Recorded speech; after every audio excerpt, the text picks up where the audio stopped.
Mari kita berdoa. Kami menanti-nantikan suara-Mu ya Tuhan.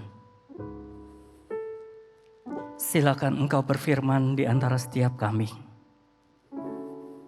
Pakailah hamba-Mu yang menyampaikan dan setiap kami yang mendengar untuk dapat mengerti dengan jelas pesan-pesan yang hendak Tuhan sampaikan kepada setiap kami. Urapilah kami ya Allah, sehingga kami boleh sungguh mempermuliakan nama Tuhan. Dan kami boleh diperbaharui di dalam iman kami. Kami menyerahkan pemberitaan firman Tuhan ini. Mohon kiranya Roh Kudus Tuhan yang memampukan kami, baik hamba-Mu yang menyampaikan dan setiap kami yang mendengar, untuk kami dapat diam di bawah kaki Tuhan, mendengar kata-kata dari Tuhan. Di dalam nama Tuhan Yesus kami berdoa. Amin.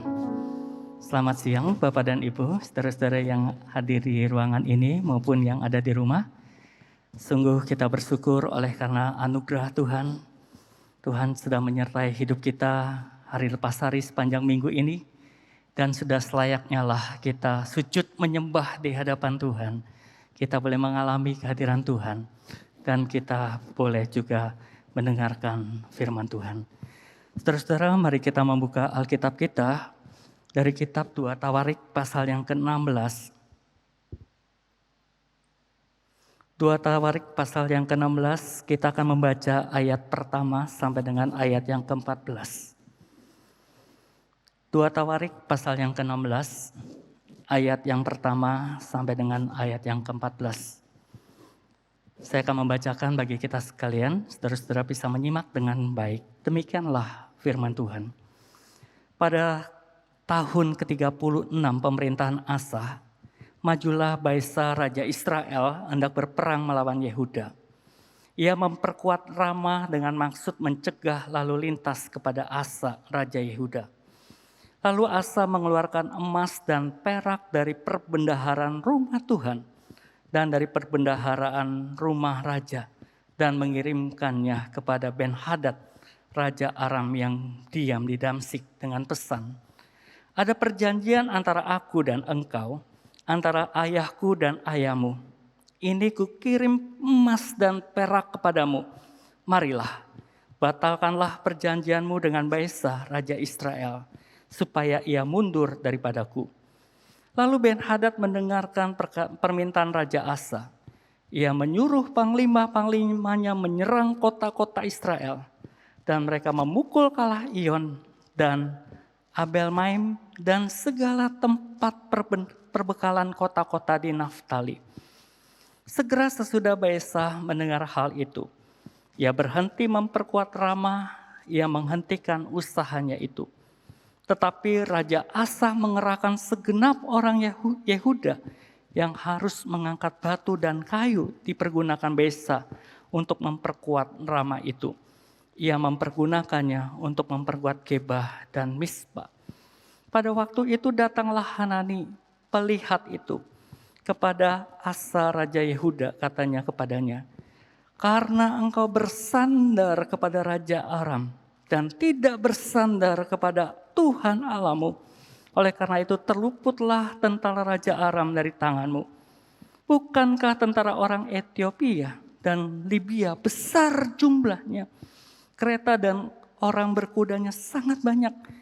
Namun Tuhan telah menyerahkan mereka ke dalam tanganmu karena engkau bersandar kepadanya. Karena mata Tuhan menjelajah seluruh bumi untuk melimpahkan kekuatannya kepada mereka yang bersungguh hati terhadap Dia. Dan hal ini engkau telah bertindak bodoh. Oleh sebab itu mulai sekarang ini engkau akan mengalami peperangan. Maka sakit hatilah Asa karena perkataan pelihat itu, sehingga ia memasukkannya ke dalam penjara. Sebab ia memang sangat marah terhadap dia karena perkara itu. Pada waktu itu Asa menganiaya juga beberapa orang dari rakyat. Sesungguhnya riwayat Asa dari awal sampai akhir tertulis dalam kitab Raja-Raja Yehuda dan Israel. pada tahun ke-39 pemerintahannya, Asa menderita sakit pada kakinya yang kemudian menjadi parah. Namun dalam kesakitannya itu ia tidak mencari pertolongan Tuhan, tetapi pertolongan tabib-tabib. Kemudian Asa mendapatkan perhentian bersama-sama nenek moyangnya yang mati pada tahun ke-41 pemerintahannya dan dikuburkan di kuburan yang telah digali baginya di kota Daud. Mereka membaringkannya di atas pertiduran yang penuh dengan rempah-rempah dan segala macam rempah-rempah campuran yang dicampur menurut cara pencampur rempah-rempah itu. Lalu menyalakan api yang sangat besar untuk menghormatinya. Demikian jauh pembacaan firman Tuhan bagi kita. Saudara-saudara, kalau kita menonton film, kita tentu ingin agar plot ceritanya tokoh utama mengalami kemenangan, bukan? Kita ingin agar film yang kita lihat itu akhirnya dengan happy ending, dengan yang menyenangkan. Kita mungkin nggak nyaman, kita mungkin merasa terganggu, saudara-saudara, kalau kita melihat film, pada akhirnya jagoannya kalah gitu ya. Ceritanya akhirnya yang menang lawannya gitu ya. Yang tokoh-tokoh antagonis yang dari awalnya kita nggak senang gitu saudara-saudara, kemudian akhirnya tokoh utama yang baik itu kalah gitu ya. Kemudian saudara-saudara tentu kita akan, wah kok ceritanya begini sih, akhirnya menyedihkan. Nah saudara-saudara, demikian juga hidup kita ya. Kita mengharapkan agar hidup kita atau hidup orang-orang yang kita kasihi juga berakhir dengan happy ending, saudara-saudara. Gitu. Tetapi kan kenyataannya, saudara, tidak semua orang mengakhiri atau sampai pada akhir hidupnya dalam happy ending, ya, dalam akhir yang menyenangkan. Saudara-saudara, idealnya sih ya, ada guyonan mengatakan gini, idealnya kita hidup ketika masa kanak-kanak kita dimanja. Ya, oleh orang tua kita mendapat kesenangan gitu ya. Kemudian pada masa muda kita bisa foya-foya ya. Dengan kekuatan masa muda kita berpesta-pesta ya, kita menikmati hasil kerja kita. Kemudian kalau sudah tua ya, kita hidup dengan sehat dan kaya raya, Saudara. Dan kalau kita sudah meninggal kita masuk surga. Itu kan idealnya gitu ya.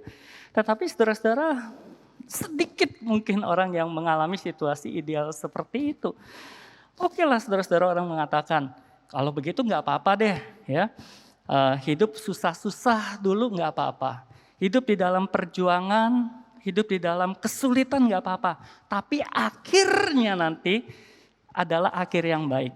Ya, nama saya menjadi nama yang baik, reputasi yang baik, keluarga yang baik, semua keadaan yang baik, dan orang lain akan mengenang saya sebagai pribadi yang baik. Saudara-saudara, kita mengharapkan demikian, bukan? Tetapi kenyataannya saudara-saudara, banyak orang yang tidak mengalami hal yang seperti itu. Banyak orang yang dalam akhir kehidupannya mengalami hal yang sangat menyedihkan.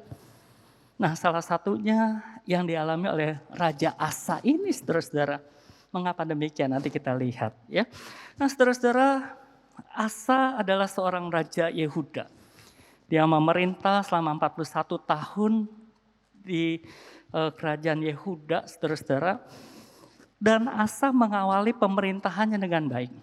Nah, kalau kita melihat di dalam Alkitab, dia dicatat sebagai orang yang hidup benar di mata Tuhan. Dia orang yang bergaul baik dengan Tuhan. Nah, saudara-saudara, Alkitab mengatakan dia adalah orang yang intim dengan Tuhan. Ya. Kemudian kalau kita melihat di dalam pemerintahannya, dia melakukan reformasi ibadah besar-besaran, saudara-saudara. Tadinya umat Allah meninggalkan Tuhan, menyembah kepada berhala-berhala. Oleh Raja Asa, berhala-berhala itu dihancurkan. Patung-patung berhala dihancurkan. Kuil-kuil berhala dihancurkan, saudara-saudara. Mereka Raja Asa ini membawa kembali umat Tuhan untuk menyembah kepada Tuhan, untuk datang mencari Tuhan. Nah, saudara-saudara, Alkitab mengatakan bahwa selama 30 tahun pemerintahannya, ya Tuhan menyertai Asa, saudara-saudara. Tidak ada peperangan, ya. Sekali ada tantangan dari Raja Ethiopia, kerajaan Ethiopia, saudara-saudara, ya, di mana ada 1.000.000 orang pasukan dari Ethiopia dan 300 kereta perangnya, saudara-saudara, datang menyerang. Tetapi saudara-saudara, pada saat itu Tuhan menyertai Asa. Tuhan berserta dengan Asa sehingga Asa bisa mengalami kemenangan demi kemenangan, saudara-saudara. Nah, saudara-saudara, hal yang menyedihkan terjadi ketika tahun ke-36 pemerintahannya, saudara-saudara. Di tahun ke-36 dia mendapatkan tantangan, gitu ya. Raja Israel, ya waktu itu Raja Baesa datang untuk menyerang, untuk mengadakan peperangan dengan pihak Yehuda, kerajaan Yehuda. Nah, saudara-saudara, kemudian Asa mengambil keputusan untuk dia datang kepada Raja Aram yang bernama Ben-Hadad. Dia minta pertolongan kepada Raja Aram. Kemudian dikatakan bahwa dia mempersembahkan emas dan perak. Baik dalam perbendaharaan rumah Tuhan maupun dari perbendaharaan rumah raja miliknya sendiri, saudara-saudara. Dipersembahkan sebagai upeti atau sebagai uang suap, saudara-saudara, supaya Ben-Hadad bisa membantu dia. Nah, saudara-saudara, kita melihat bahwa ini menjadi satu hal yang mendukakan hati Tuhan. Sehingga Tuhan melalui Hanani memberikan satu peringatan, ya, untuk dia kembali kepada Tuhan. Nah, saudara, hal yang menarik bagi kita adalah mengapa Asa tidak bersandar kepada Tuhan senantiasa dalam kehidupannya. Bukankah dia adalah orang yang dekat dengan Tuhan? Bukankah dia adalah orang yang intim dengan Tuhan? Bukankah Tuhan sudah menyertai dia dengan luar biasa? Bukankah dia dengan kepala sendiri, dengan pengalaman-pengalamannya bersama dengan Tuhan? Dia lihat Tuhan luar biasa. Tuhan tidak pernah mengecewakannya. Tuhan memberikan dia damai sejahtera, dia beserta dengan seluruh umat Tuhan yang ia perintah, saudara-saudara. Saudara, mengapa Asa kemudian meninggalkan Tuhan? Mengapa Asa kemudian tidak lagi bersandar kepada lengan yang kekal itu, saudara-saudara? Saudara, yang pertama, karena hatinya menjauh daripada Tuhan. Dari mana kita tahu, saudara-saudara? Kita lihat ayat yang ke-9. Karena mata Tuhan menjelajah seluruh bumi untuk melimpahkan kekuatannya kepada mereka yang bersungguh hati terhadap Dia. Dalam hal ini engkau telah berlaku bodoh. Oleh sebab itu mulai sekarang engkau akan mengalami peperangan. Nah, saudara-saudara, masalah yang pertama adalah masalah hati, saudara. Asa tidak bisa atau Asa gagal di dalam mempertahankan hatinya untuk bersungguh kepada Tuhan. Di dalam bahasa aslinya, saudara-saudara, kata bersungguh ini digunakan, bisa diterjemahkan juga dengan sepenuh hati, dengan segenap kekuatan, dengan sepenuhnya, dengan sempurna, dengan sepenuhnya, saudara-saudara. Nah, saudara-saudara, Asa gagal untuk memelihara hatinya untuk terus berpaut kepada Tuhan sepenuh hati, berpaut sepenuh-penuhnya kepada Tuhan, saudara-saudara. Nah, saudara-saudara, Tuhan melihat hati. Tuhan melihat hati.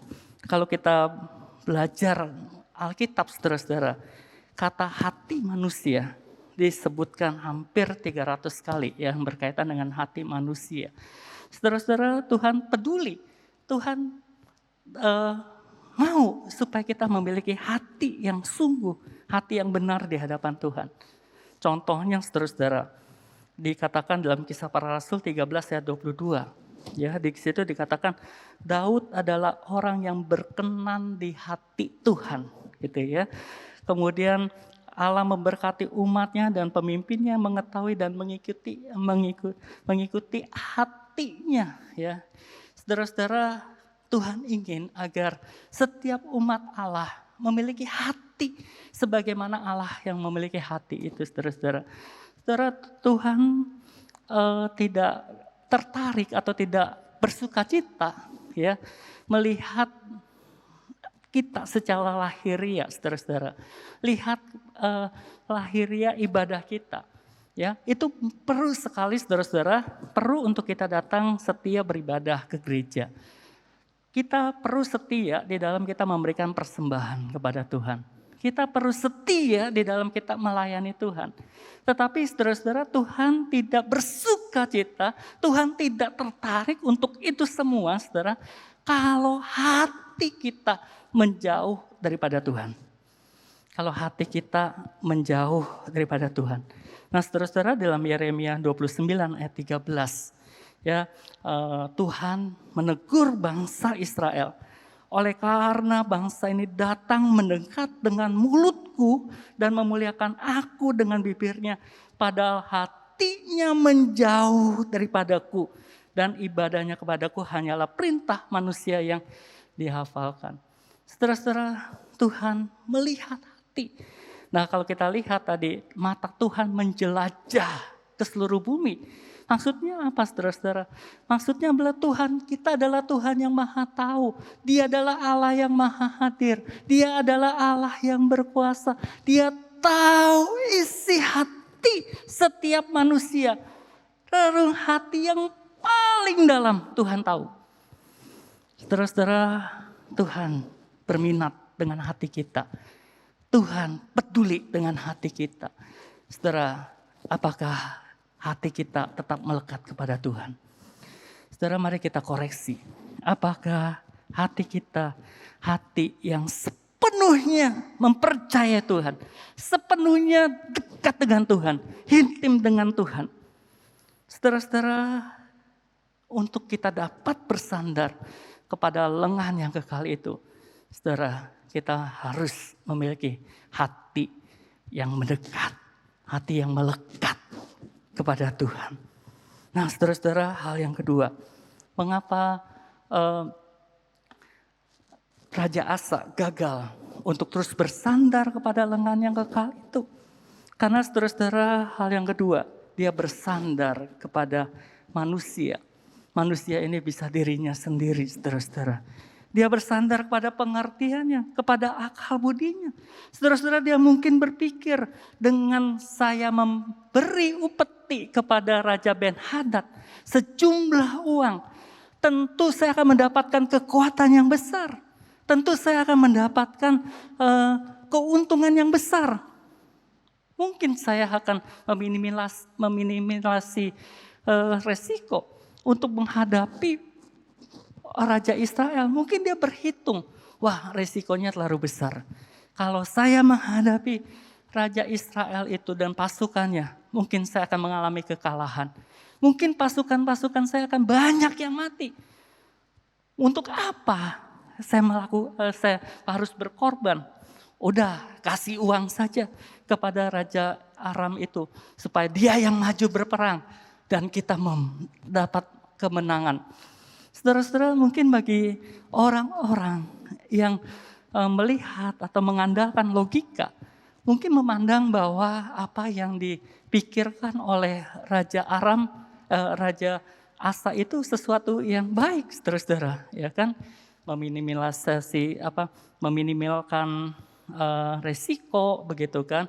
Kemudian dia nggak harus banyak kehilangan pasukannya, kemudian dia bisa mendapatkan kemenangan, ya, karena dia tahu siapa yang bisa membantu dia, saudara-saudara. Tentu secara logika, ya, bisa diterima gitu, saudara-saudara. Tetapi Tuhan mengatakan, engkau bodoh dalam hal ini. Karena apa, saudara-saudara? Dia tidak minta petunjuk daripada Tuhan. Dia mengandalkan pikirannya, dia mengandalkan pengalamannya, dia mengandalkan akal budinya untuk dia menentukan menentukan sendiri keputusan bagaimana saya menghadapi tantangan persoalan dalam kehidupan ini. Khususnya dalam menghadapi Israel. Nah, saudara-saudara, hal yang kedua, mengandalkan diri sendiri juga bisa berarti dia mengandalkan apa yang ia miliki, apa yang ada padanya. Dan dalam hal ini, saudara-saudara, dia mengandalkan kekayaannya. Dia mengandalkan materinya, saudara-saudara. Kemudian dia mengumpulkan perbendaharaan dari rumah raja, dari istananya, saudara-saudara. Dan bukan itu saja, saudara. Dia mengumpulkan perbendaharaan emas dan perak itu dari perbendaharaan rumah Tuhan, saudara-saudara. Saudara-saudara, dia mengandalkan materi untuk mencapai apa yang menjadi tujuannya. Untuk mengatasi persoalan yang dia hadapi. Nah, saudara-saudara, saya berpikir ya, seandainya di perbendaharaan rumah raja itu nggak ada uang, saudara-saudara ya. Kemudian di rumah Tuhan juga nggak ada uang, saudara-saudara ya, nggak ada perak, nggak ada emas.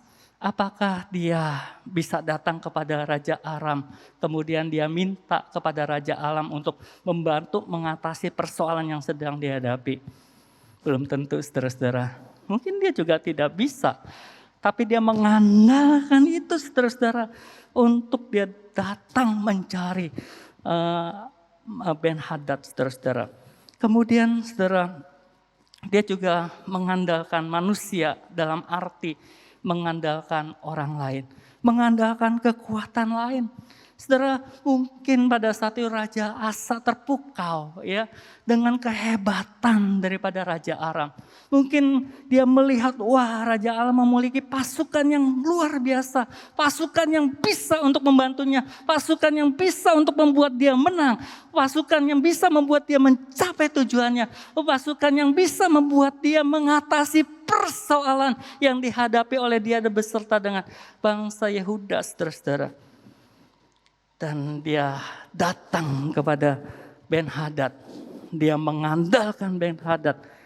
Dan dia tidak lagi datang kepada Tuhan. Nah, saudara-saudara, kalau kita melihat juga ketika tahun ke-39 dia mengalami sakit, saudara-saudara. Kemudian dia datang dia tidak datang kepada Tuhan, tapi dia mencari tabib-tabib. Kemungkinan, saudara-saudara, tabib-tabib itu menggunakan kekuatan-kekuatan gaib, kekuatan-kekuatan supranatural, saudara-saudara, untuk menyembuhkan penyakitnya. Nah, saudara-saudara, Raja Asa, dia mengandalkan kekuatannya, mengandalkan materinya, dia mengandalkan kekuatan orang lain. Pertanyaannya, saudara-saudara, kenapa bisa terjadi gitu ya? Dia kan sudah 35 tahun mengalami seperti itu, saudara-saudara. Mengapa? Mungkin saja, saudara-saudara, dia mengalami kekecewaan. Dia mengalami kepahitan bersama dengan Tuhan. Alkitab tidak mencatat, saudara-saudara. Bisa saja, saudara-saudara, dia berdoa untuk suatu hal kepada Tuhan. Ternyata Tuhan tidak memenuhi sesuai dengan harapannya. Itu bisa saja, saudara-saudara. Atau mungkin Raja Asa tidak lagi menghargai anugerah Tuhan. Dia memandang bahwa anugerah yang membuat dia bisa memerintah dengan damai sejahtera, mengalahkan orang-orang Ethiopia adalah satu hal yang biasa. Dan dia mungkin, saudara-saudara, dia merasa telah berjasa kepada Tuhan. Dia merasa saya telah berbuat sesuatu yang baik bagi Tuhan. Kan saya menjadi reformator bagi ibadah bagi orang-orang Israel yang tadinya menyembah kepada berhala-berhala datang kepada Tuhan.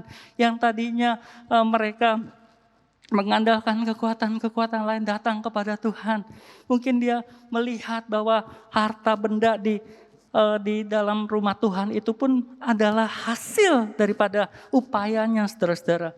Bisa saja, saudara-saudara, dia tidak menghargai apa yang menjadi anugerah Tuhan dalam kehidupannya. Saudara-saudara, tetapi Alkitab mencatat dia telah mengakhiri kehidupannya di dalam kondisi yang tidak baik, dalam kondisi yang menyedihkan. Saudara yang dikasihi oleh Tuhan, bagaimana dengan kehidupan kita? Saudara, apakah hidup kita tetap melekat erat kepada Tuhan? Apakah kita tetap mengandalkan Tuhan dalam kehidupan kita? Saudara, ini merupakan satu hal yang sangat rentan. Semua orang bisa, saudara-saudara. Kalau kita lihat Adam dan Hawa diciptakan dengan sangat baik oleh Tuhan.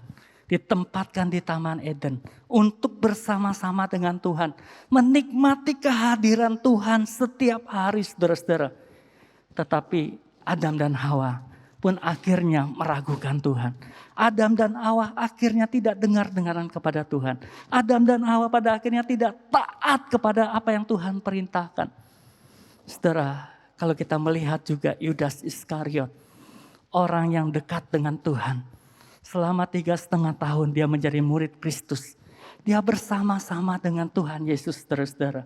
Dia telah melihat dengan mata kepala sendiri bagaimana Tuhan Yesus mengasihinya. Bagaimana Tuhan Yesus berkarya. Tetapi pada akhirnya dia gagal. Saudara-saudara, kita harus mengakui kita adalah orang yang lemah. Saya mengakui, saudara-saudara, saya juga adalah orang yang bisa berpotensi jatuh, menjauh daripada Tuhan. Saudara, kita bisa seperti itu. Oleh karena itu, saudara-saudara, kita perlu bersandar kepada lengan yang kekal itu. Setiap hari, saudara-saudara, kita harus bersandar kepada Tuhan. Saudara, pada satu hari kita akan sampai pada titik akhir kehidupan kita. Enggak tahu masih panjang apa sudah pendek, kita tidak tahu, saudara-saudara. Kita tidak tahu. Saya juga dalam renungan ketika mempersiapkan firman Tuhan ini, saya merenung, Tuhan, aku tidak tahu berapa lama lagi aku ada di dalam dunia ini. Masih lamakah atau sudah dekat?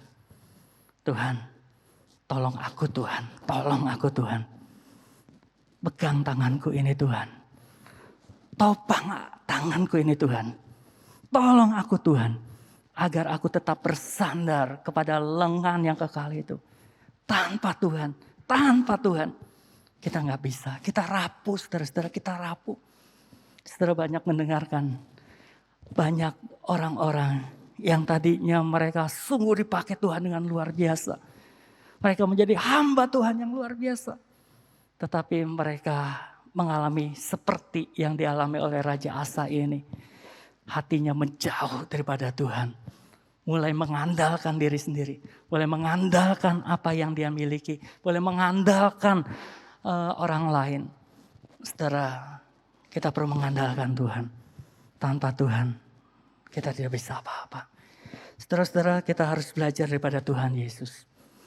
Kita harus belajar dari Tuhan Yesus, saudara-saudara. Di dalam kehidupannya, Tuhan Yesus banyak mengalami penderitaan, kesulitan.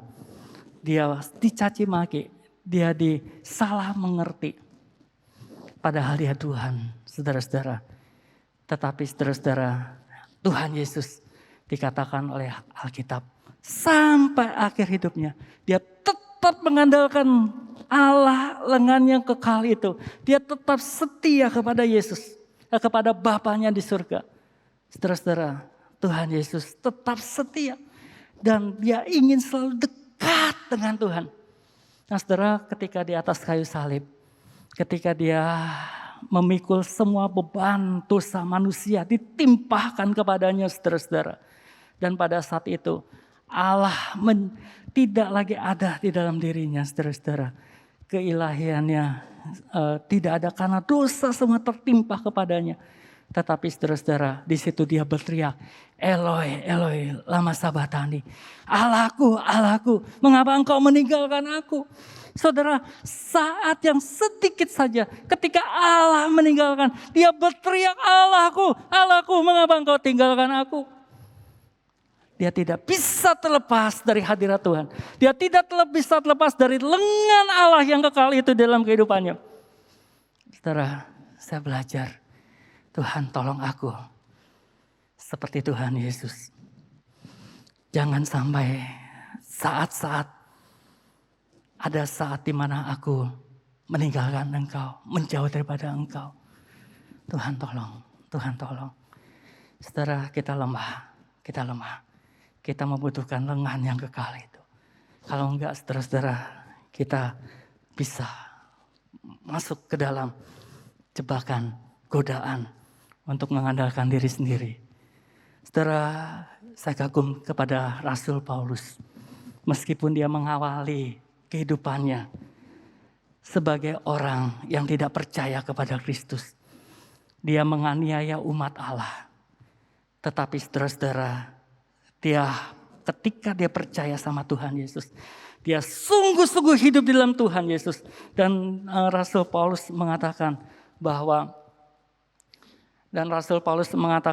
aku mengejar apa yang ada di depanku. Aku melupakan apa yang ada di belakangku. Aku berlari-lari, aku berjuang untuk mendapatkan, mengejar di dalam panggilan surgawi di dalam Yesus Kristus.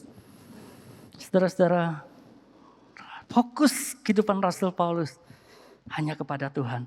Hanya kepada Tuhan. Dia memfokuskan perhatiannya hanya kepada Tuhan. Dan pada akhir kehidupannya, Rasul Paulus mengatakan, aku telah mengakhiri pertandingan dengan baik. Saudara, kerinduan saya pribadi, saya berharap menjadi kerinduan kita bersama. Ketika akhir hidup kita bisa puas kepada Tuhan. Tuhan, aku telah mengakhiri pertandingan dengan baik. Tapi tidak mudah, saudara. Engkau harus bersandar kepada lengan yang kekal itu. Sandar kepada lengan yang kekal itu. Terakhir, saudara-saudara, saya akan menyampaikan satu kisah hidup dari Horatio Spafford, saudara-saudara, Spafford yang menuliskan lagu Nyamanlah Jiwaku. Saudara-saudara, mungkin saudara pernah dengar kisahnya gitu ya, di mana Spafford, saudara-saudara, dia adalah seorang yang benar ya, dia melayani Tuhan, saudara-saudara, dia ikut di dalam kelompoknya di El Moody, saudara-saudara ya. Dia adalah dia adalah orang yang mencintai Tuhan. Nah, saudara-saudara, suatu ketika dia yang adalah seorang pengacara menanam sahamnya di perusahaan real estate ya, properti. Kemudian kebakaran besar menerpa gitu ya kota Chicago, sehingga propertinya hangus terbakar, saudara-saudara. Dan tidak lama setelah itu keempat putrinya, saudara-saudara, tenggelam ya ketika sedang berkunjung ke Eropa, saudara-saudara. Di tengah perjalanan kapalnya karam, kemudian tenggelam, 4 putrinya meninggal. Istrinya berhasil selamat, saudara-saudara.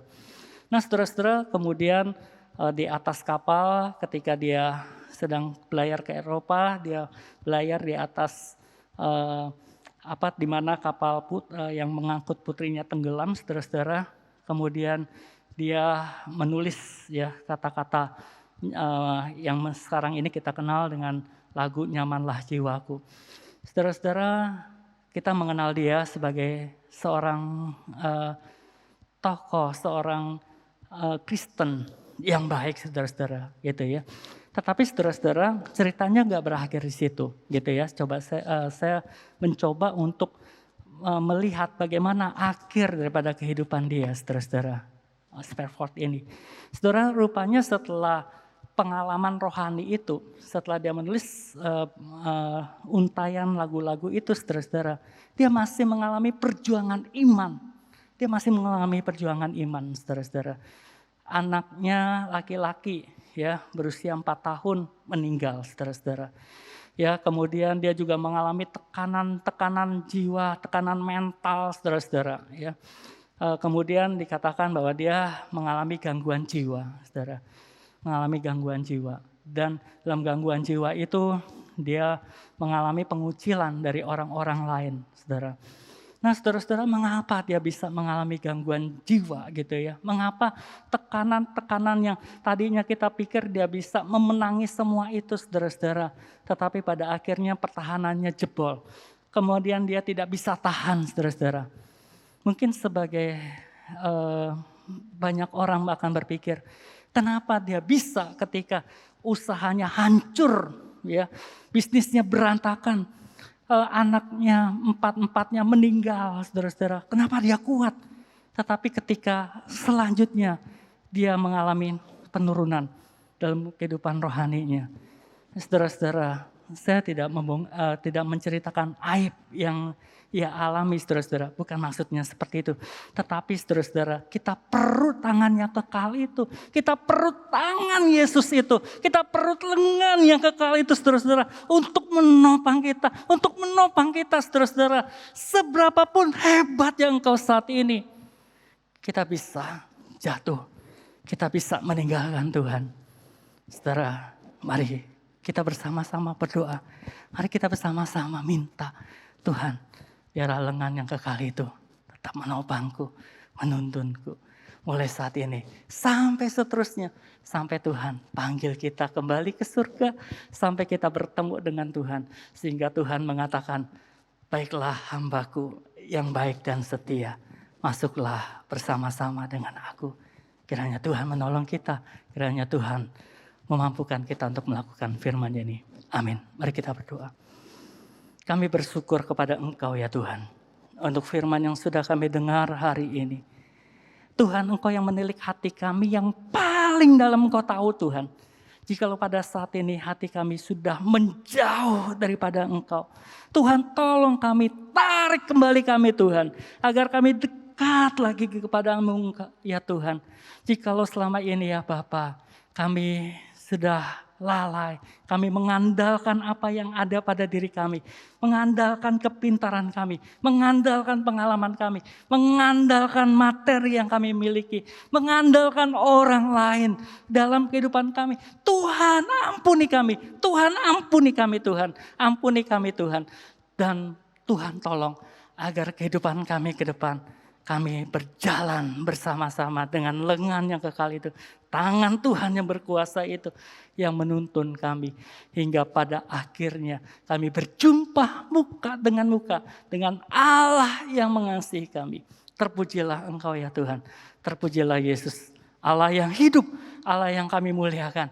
Allah yang kami sembah dalam kehidupan kami. Dalam Yesus Kristus kami berdoa. Amin.